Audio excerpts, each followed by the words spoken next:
Nah, sekarang mari kita dengar dari Dr. Bagus Riono yang juga mengkampanyekan satu konsepsi yang luar biasa, yaitu Yogyakarta Universal Declaration of Human Dignity. Ya. Mungkin nanti Dr. Bagus bisa sedikit juga menyinggung itu dalam materinya. Saya persilakan Dr. Bagus. Baik, terima kasih. Bismillahirrahmanirrahim. Assalamualaikum warahmatullahi wabarakatuh.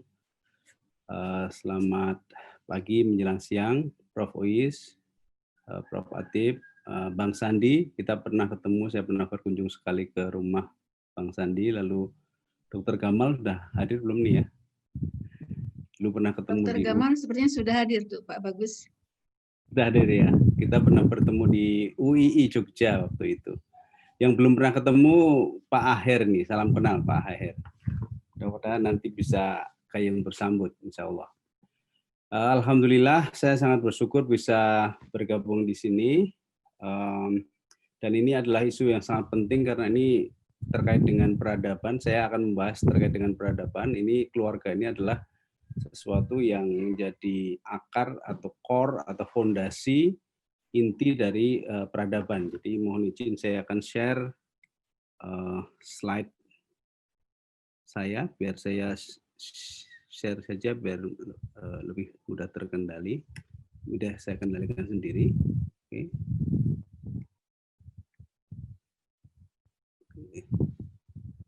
Baik. Jadi pertama kita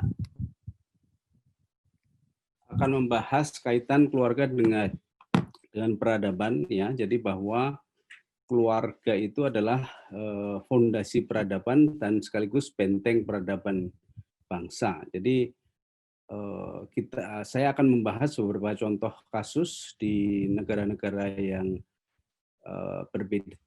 berbeda dan juga kaitannya dengan kondisi keluarga di sana bagaimana. Dan ini sangat penting untuk kita pahami karena Indonesia ini biasanya suka mengimpor sampah ya. Jadi konsep-konsep tentang keluarga, tentang gender equality dan sebagainya itu sebetulnya sudah hampir menjadi sampah lalu kita impor ke sini. Kita lihat nanti bagaimana hasil-hasil penelitian dan juga fakta-fakta yang ada di lapangan. Nah, kemudian kaitannya dengan human dignity, Pak Faisal, itu salah satu core dari Yogyakarta Declaration of Human Dignity 2016 itu adalah menegaskan pentingnya peran keluarga dan pentingnya kita menjaga ketahanan, keberlangsungan keluarga demi generasi mendatang dan demi peradaban yang tinggi dan mulia ya. Jadi kita dignity itu adalah kemuliaan manusia. Sementara freedom itu sendiri sebetulnya hanyalah human nature sebetulnya. Manusia itu by nature itu sebetulnya memiliki freedom, tapi itu bukan sesuatu yang ideal. Bukan sesuatu yang harus dikejar freedom itu sesuatu yang sudah ada, tapi yang harus dikejar adalah dignity. Nah, dengan dignity itulah kita akan bisa menciptakan peradaban yang tinggi dan mulia begitu. Nah, di sini tesis pertama kita menyatakan bahwa peradaban itu adalah sesuatu yang multidimensional dan dia dinamis ya. Jadi peradaban itu bukan sesuatu yang statis tapi sesuatu yang dinamis karena dia bisa ibarat pohon juga kalau sehat dia akan berbuah banyak dan bermanfaat, tapi kalau dia tidak sehat dia nanti tidak akan berbuah atau bahkan akan busuk dan mati. Nah, akarnya itu adalah keluarga. Jadi ada satu konsep yang ingin saya sampaikan di sini dari Talcott Parsons ya tentang social action ya. Maka dikatakan action ini saya memaknainya sebagai sesuatu yang dinamis. Jadi bahwa peradaban itu bisa dipahami dengan teori social action ini bahwa core-nya itu adalah nilai, sistem nilai, tata nilai. Disinilah tempat keluarga itu berperan yang nantinya menjadi budaya. Ya. Kemudian sistem hukum itu adalah sesuatu yang mengikat, ya, sesuatu yang mengintegrasikan semuanya. Jadi kalau sistem nilai tadi itu istilahnya laten, sesuatu yang harus dipertahankan, sesuatu yang harus dilestarikan begitu, karena dialah fondasinya. Kemudian sistem hukum itu integration, ya, mengintegrasikan kehidupan ini. Lalu sistem politik itu adalah sesuatu yang berdasarkan sistem hukum yang integratif digunakan atau sebuah usaha untuk mencapai tujuan. Kemudian baru sistem ekonomi itu termasuk juga industri dan sebagainya itu adalah sistem adaptasi, ya, suatu usaha untuk beradaptasi dengan lingkungan. Makanya itu yang banyak berubah itu sistem ekonomi. Tentunya ketika kita bicara tentang revolusi industri 4.0 dan sebagainya itu pada tataran sistem ekonomi karena itu adaptation. Tapi sistem hukumnya tidak harus ikut latah terus goyah. Sistem keluarga juga tidak harus apa istilahnya ikut-ikut disruption dan sebagainya, ya, itu jadi salah kaprah nantinya karena ibarat sebuah apa kendali, ya, keluarga ini adalah sistem kendalinya, sementara kalau kita bilang negara atau peradaban itu suatu perahu, kita tinggal mengarahkan kemana, tapi kendalinya tetap harus dipegang kuat di situ. Ini adalah konsep dari Talcott Parsons. Jadi artinya bukan ekonomi yang menentukan politik, lalu politik menentukan hukum, tapi sebaliknya. Jadi hukum itu harusnya yang mengarahkan politik dan ekonomi itu yang menjadi cara strategi beradaptasi, ya, demi tercapainya tujuan. Sementara hukum itu sendiri harus dijiwai oleh suatu tata nilai, dan tata nilai ini dikembangkan dalam suatu sistem masyarakat dalam institusi keluarga. Itu suatu teori, ya, integratif, ya, melihat multidimensional dari peradaban tapi sifatnya dinamis. Nah, kemudian keluarga di sini sangat penting sekali dalam membangun tata nilai karena kalau dari penelitian psikologis, ya, jadi anak-anak yang kuat, ya, kepribadian yang kuat, generasi yang kuat itu penentu utamanya adalah keluarga. Jadi dia di sekolah seperti apapun, di lingkungan seperti apapun, kalau keluarganya kuat, maka dia akan tumbuh menjadi pribadi yang kuat.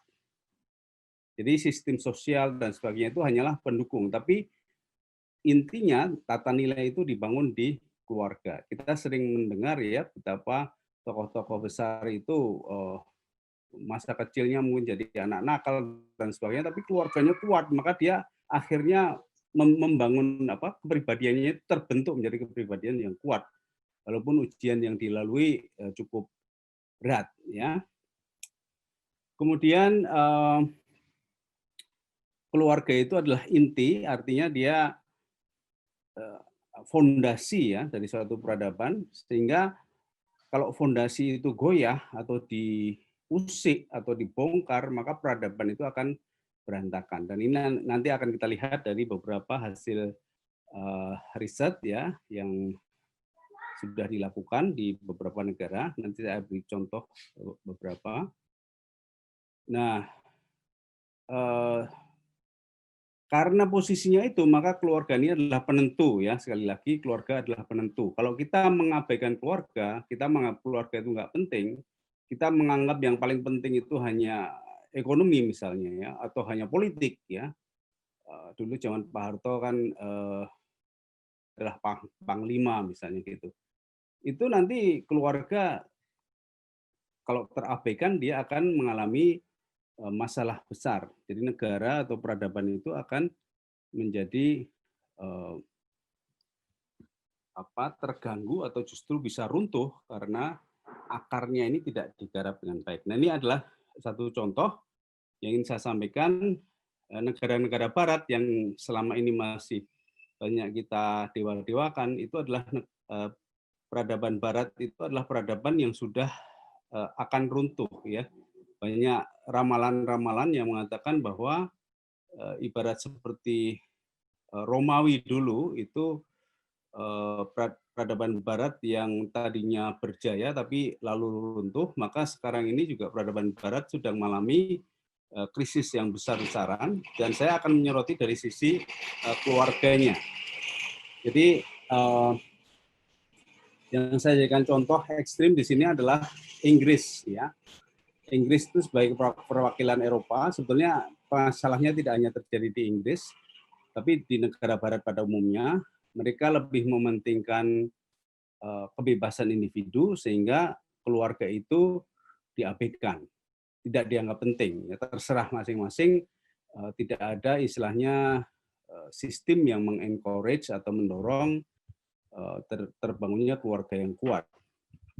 Ini yang terjadi di Inggris akhir-akhir ini, ya. Mereka mengalami wabah loneliness, ya. Jadi ini kata loneliness ini memang saya biarkan tidak saya terjemahkan. Ini kalau diterjemahkan bisa berarti kesepian, tetapi ini bukan sekedar kesepian karena sepi, tapi kesepian di tempat yang ramai. Jadi ini loneliness itu sebenarnya kalau diterjemahkan secara psikologis kekosongan jiwa, ya, bukan karena situasinya sepi, bukan karena kita menyepi ke pantai harus jadi sepi, bukan, tapi di tempat ramai, di kota besar, tapi jiwanya itu kosong. Nah, wabah loneliness ini menjangkiti negara-negara Barat, ya. Yang pertama kali saya dengar sebetulnya dari Amerika, tapi yang lebih parah ternyata di Inggris. Sampai-sampai beberapa waktu yang lalu Inggris menunjuk menteri khusus untuk menangani loneliness, ya. Jadi ada menteri yang tadinya itu menteri pemuda dan olahraga diberi peran khusus untuk menangani masalah loneliness di Inggris, kesepian, ya. Bagi yang suka lagu-lagu tempo dulu, itu ada satu lagu yang saya ingat, ya, karena isu loneliness itu, judulnya Street of London, ya. Jadi Street of London itu sebuah lagu yang menangkap betapa banyak rakyat atau penduduk London itu yang mengeluh karena lonely. Itu sudah lagu tahun 70-an mungkin, ya. Nah, sekarang ini sudah sangat akut, ya, loneliness itu. Ini data dari penelitian yang dilakukan. Jadi ada 9 juta yang terdeteksi, ya, dari sebuah penelitian itu merasakan lonely. 9 juta rakyat Inggris itu lonely. Jadi ini hampir, mungkin kalau diteliti secara disensus begitu bisa jadi lebih banyak, ya. Ini satu angka yang luar biasa nih, fantastis, ya. Lalu setelah digali lebih dalam, ada lebih dari 200.000 orang itu yang sudah lebih dari 1 bulan tuh nggak pernah ngobrol. Walaupun dia ya hidup di kota, ya ketemu orang, tapi nggak pernah istilahnya ngobrol, itu nggak pernah. Dan kebanyakan orang di London itu sendiri memang hidupnya itu sendiri dalam apartemen kecil gitu, ya. Ini ada 2 insiden menarik yang saya alami, ya. Saya yang pertama adalah karena keponakan saya itu sekolah di Inggris, saya tanya, emang di Inggris itu banyak orang lonely? Oh iya Om, gitu. Banyak orang meninggal tuh nggak ketahuan di dalam rumahnya itu. Kalau di Indonesia kan ada orang meninggal nggak ketahuan tuh udah heboh seluruh negara kita, beritanya kemana-mana. Kalau di Inggris itu biasa, orang meninggal tidak ketahuan itu sampai akhirnya diurusi polisi dan sebagainya. Jadi loneliness itu sampai sedemikian rupa karena banyak orang hidup sendiri. Kemudian ini 85% pemuda juga lonely, terutama yang punya istilahnya, ya, yang tidak sempurna, ya, difabel gitu, ya. Itu lonely juga. Jadi tidak hanya orang tua tapi juga anak muda. Nah, kemudian tadi saya cerita satu peristiwa, ya, satu pengalaman. Yang kedua adalah saya belum pernah ke London, saya belum pernah ke Inggris, tapi saya ada teman dari Australia, ya, yang dia pernah ke Inggris. Saya bilang, saya itu belum pernah ke Inggris, saya pengen ke sana. Terus dia langsung responnya, kamu ngapain ke sana? Di sana tuh boring gitu. Jadi sangat sangat membosankan gitu ya. Karena memang orangnya tuh dingin-dingin dan udaranya juga dingin sehingga akan mudah sekali orang merasa lonely, apalagi ditambah mereka hidup sendiri-sendiri.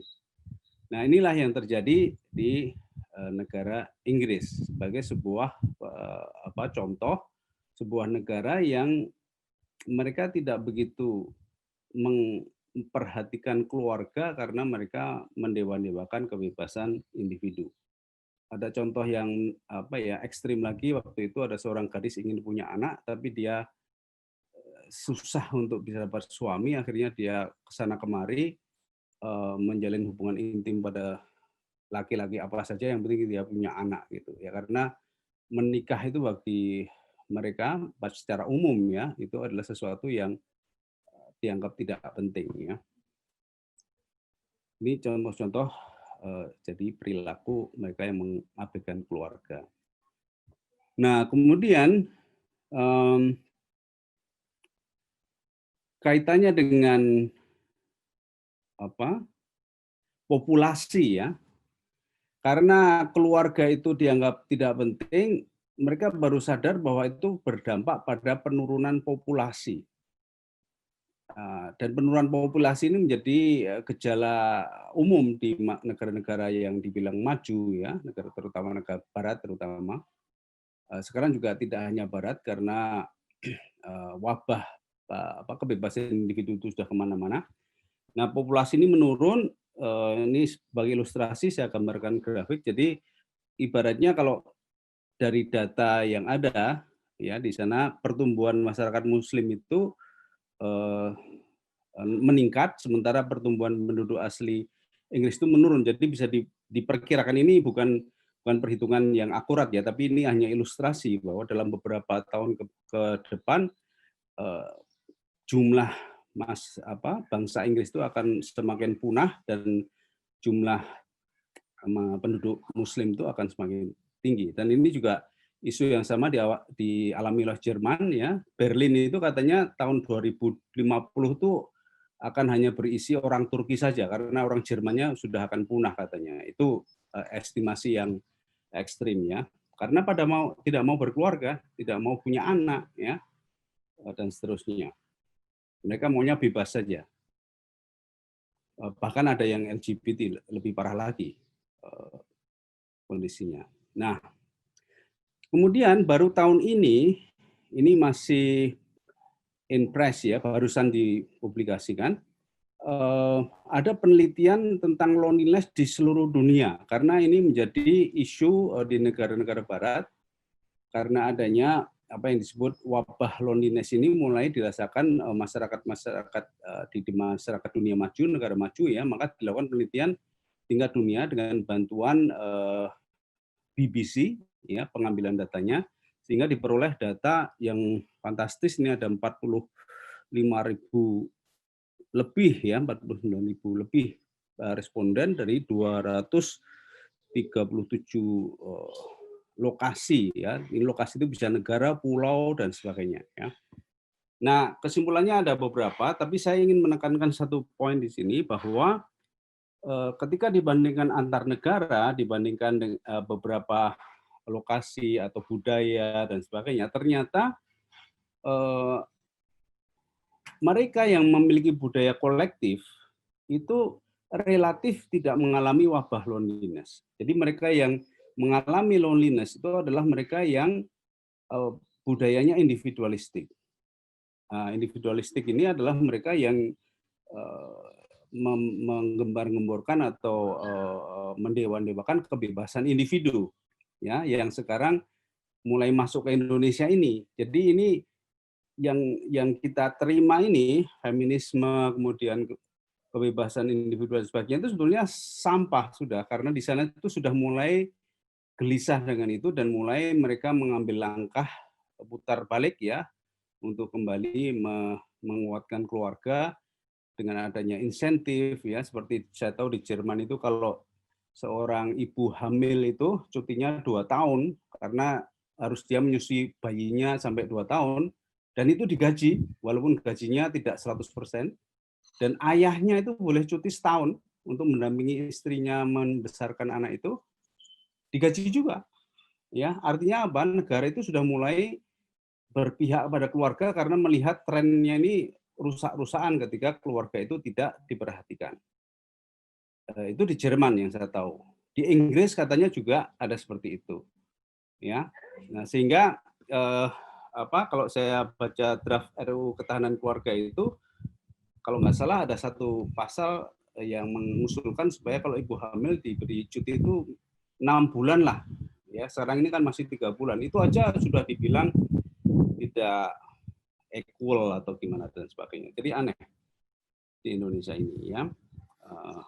Makanya kita perlu banyak mendidik masyarakat dan juga para anggota legislatif supaya tidak termakan propaganda kelompok-kelompok feminis maupun yang menimbulkan individualisme kepada perundang-undangan kita. Ya. Nah, lalu saya membandingkan negara kolektif yang paling terkenal itu adalah Jepang. Ya. Jepang sebagai contoh negara kolektif itu memiliki struktur keluarga yang sangat dikenal juga, yang itu hierarkis ya. Jadi keluarga Jepang tradisional atau istilahnya Jepang pada saat bangkit dia dari kehancuran karena Perang Dunia Kedua itu sangat apa istilahnya ya, kuat ya, sangat kuat ya, bahwa ayah itu bekerja, ibu itu mengurusi anaknya, mengurusi rumahnya, semuanya dengan sungguh-sungguh ya. Dan ini diungkapkan oleh seorang antropolog ya, yang sangat terkenal, yaitu Ruth Benedict ya, dalam bukunya Chrysanthemum and the Sword ini ya. Jadi bagaimana dia melihat secara antropologis budaya Jepang pada tahun 46 dan mereka mengalami economic miracle itu sekitar tahun 60-an. Jadi ini adalah saat-saat Jepang sehabis hancur karena dibom atom, tapi dia bangkit cepat sekali dan bahkan menjadi negara ekonomi terkuat kedua setelah Amerika sekitar tahun 60-an, 70-an. Ya. Jadi ini adalah sejarah, namun sejarah yang bisa kita jadikan cerminan, refleksi ya, bagaimana peran keluarga itu ketika membangun sebuah peradaban yang sudah hancur lebur. Ya. Nah, lalu beberapa poin yang menarik dari penelitian Ruth Benedict ini adalah bahwa keluarga Jepang itu hierarkis ya.